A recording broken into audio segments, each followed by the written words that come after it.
Last month, I asked why homosexuality is considered a moral issue when heterosexuality is not. When a man is simply attracted to other men, this is seen as having a moral aspect, as something that's right or wrong. But if a man is attracted to women, that's a total non-issue, and it's not subject to moral judgment. Why is that? And one of the responses I received essentially stated that heterosexual couples are capable of procreating, whereas homosexual couples are not. And apparently that's why heterosexuality is not a matter of morality, but homosexuality is. Now, I don't see this as an answer to my original question of why homosexuality, as a personal sexual orientation, should be treated as a moral issue, nor does it account for the fact that many gay individuals do have children of their own, and many heterosexual couples do not, whether due to infertility or by choice. This answer is not about homosexuality and heterosexuality. It's about reproducing and not reproducing, and the moral aspects involved.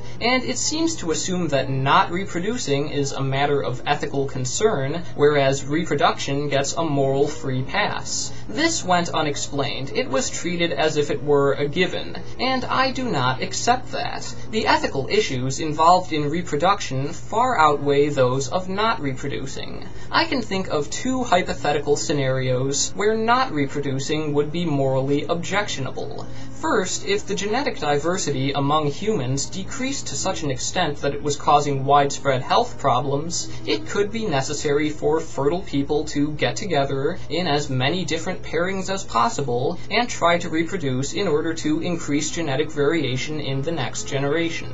Second, if the human population declined to the point that extinction became a serious risk, it would again be necessary for fertile people to try and reproduce as much as possible to restore the population to a more stable level. Neither of these scenarios reflect reality, and I don't see why not reproducing should be considered morally questionable. If you can think of any other possible reasons, I'd like to hear them. Now, let's compare this to the ethical aspects of reproduction. This is the process of creating a whole new person who will have to live in this world, and for that reason alone, there are significant moral concerns surrounding the choice to reproduce. The most obvious issue is whether or not you are capable of caring for a child during pregnancy and from birth until adulthood. Can you provide a safe place for them to live and a decent standard of living, food, clothing, and other necessities? Can you ensure that they receive health care and an education? Can you be a good parent? Can you support them, advocate for them, and discipline them when necessary? Do you have a good understanding of when discipline is appropriate? Can you love them? Can you teach them important life skills? Can you raise them as a mentally healthy, well-rounded, functional, and self-sufficient person, or at least someone who does not pose a danger to society?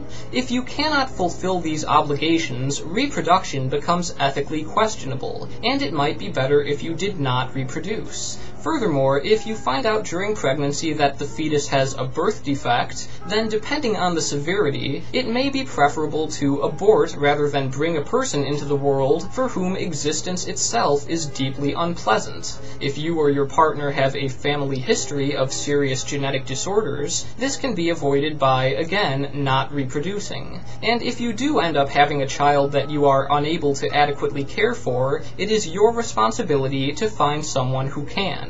This is just a brief overview of the moral issues of reproduction. There are so many opportunities for ethical failures, and the consequences can be severe. I find it incredible that anyone could assume there are no ethical aspects to reproduction, that any two people can get together and have a child, and ethically there will be no concerns whatsoever. This is not something that should be decided on a whim. It's not something to treat casually. It should be approached with the utmost reverence, responsibility, and preparedness. And taking all that into account, it seems that there are far more ethical issues associated with reproduction than choosing not to reproduce.